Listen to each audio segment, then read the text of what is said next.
Welcome back to the Business Owner Breakthrough Podcast. It's the Value Builder series, and today we're talking about monopoly control. It is Value Builder number 6. And as the message says, as the name says, monopoly control, you could probably guess what it's all about.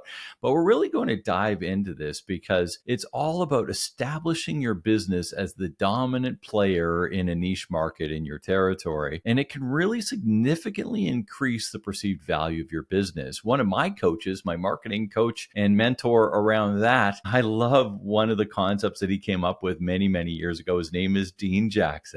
And I don't know whether it was his. I'm pretty sure it was, though, but he calls it 5 mile famous. And, outside of that sort of category, whether that's 1 mile, if you're in a densely populated area, maybe it's 1 mile famous. And if you're in small towns like our businesses are, maybe it's 5 or 10 mile famous or whatever the case may be. But it's this idea of drawing a circle around and being the dominant force in that area, whatever that area is. And I like that term 5 mile famous, but whatever that area is for you and your business, be the dominant force in that area. Because outside of that area, with all the stuff that's going on the internet these days and the worldwide economy and everything that's so easy to do, you're really competing against every single other person out there. Very few people will drive 30, 40, 50, 60 minutes anymore to get a good or a service. They will ship it to their door or they'll hop on a Zoom call, whatever the case is, but they will drive that within that 5 mile famous to have that personal face-to-face meeting with you as a service provider or as a retailer or potentially whatever it may be. If you can go over to their place as an insurance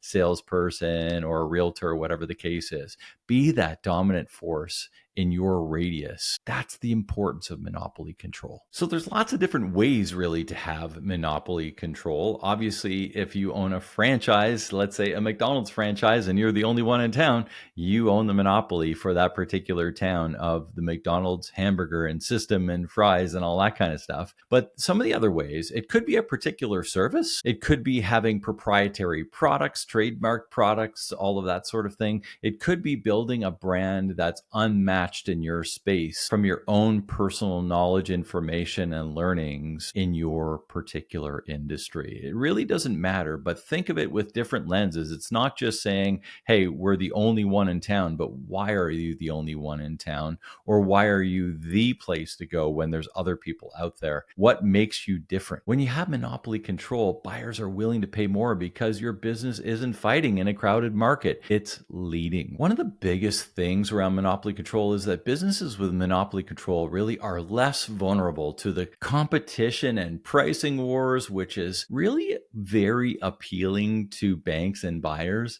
because buyers really want to see that your business has a defensible position in the market, because what that really means is that competitors can't easily replicate what you do. As I often do, I'll flip it back into our shoe stores. And if we think about the brands within our stores, a lot of the times we'll ask for a given territory for that particular brand as the local supplier, specifically if it's one of our more dominant brands, so that we can be the place to go and get Birkenstock or Blundstone or whatever the case may be in our particular stores. So what does that mean for you? It's that relationship with your suppliers. Maybe it's a relationship with a franchisor. It's a relationship with your innovations and that you're trademarking so that no one else can come in and steal them. All of these different things give you more monopoly control. Businesses that can really demonstrate market leadership receive higher multiples on their sale price because they're offering something unique that customers can't easily get elsewhere. So how can you build on strategies to build monopoly control? Well, step one would be to define your own niche. Find it that specific area of your industry that's underserved or where you can create a clear point of differentiation. Narrowing the focus allows you to become the go-to expert in that given area, right? Here's an example. Maybe a general IT services company could focus exclusively on cybersecurity for small businesses, becoming the specialist in that field in that given market. right?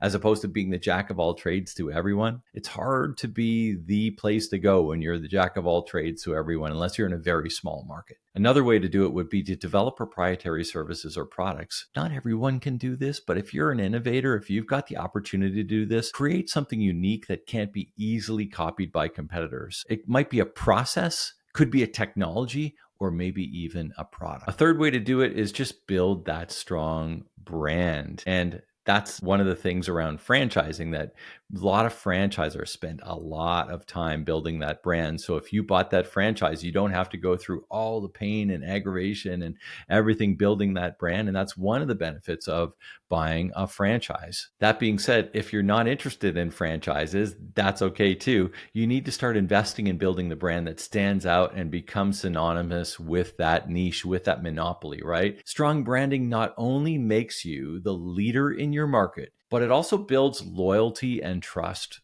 with your customers. And the fourth step is really to think about creating barriers to entry. The harder it is for your competitors to copy or replicate your success, the more control you have. This could be through patents. It could be through exclusive supplier agreements. It could be through significant brand recognition. There's all sorts of ways to create barriers to entry. But the thing is you have to be able to clearly show that, dictate it, outline it. People want confidence that there truly is barriers to entry if they're thinking about looking at your business and thinking, how easy would it be for someone else to come in the market when I own this business? So if you haven't really thought of how this might happen in your business, think about a given market. And I'll use our shoe stores again. There are several different point of sale systems that help us as retailers operate our stores. But really, if you become the software company that's built in an industry specific solution, making it indispensable to that niche market, that gets pretty interesting. And you'd think that that niche market really wants to go and use that, right?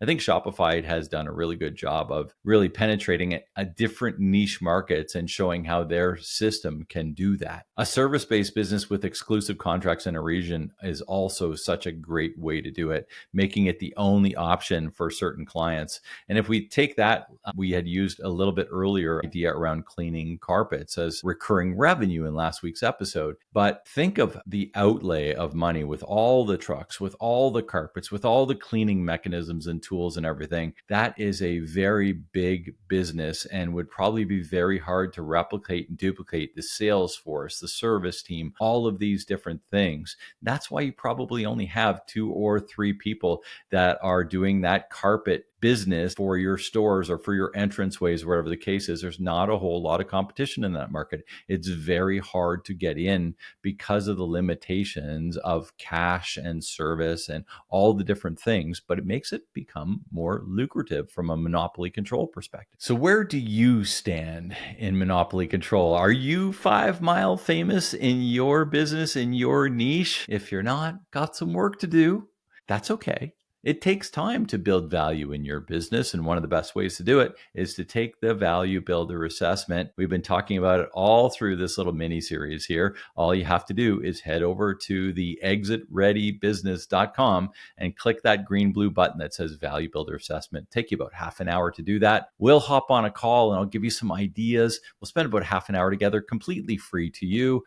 I want to see your growth and your value in your business, and we'll start developing a little bit of plan that you can take action on to build the value in your business that you deserve as the business owner, creating value to have a better life. Next week, we're going to chat about customer satisfaction. I know you understand that one, but we're going to dig deeper in how you can prove customer satisfaction, because that's what people want to see when they look at the value of your business. So until then, make it a great day.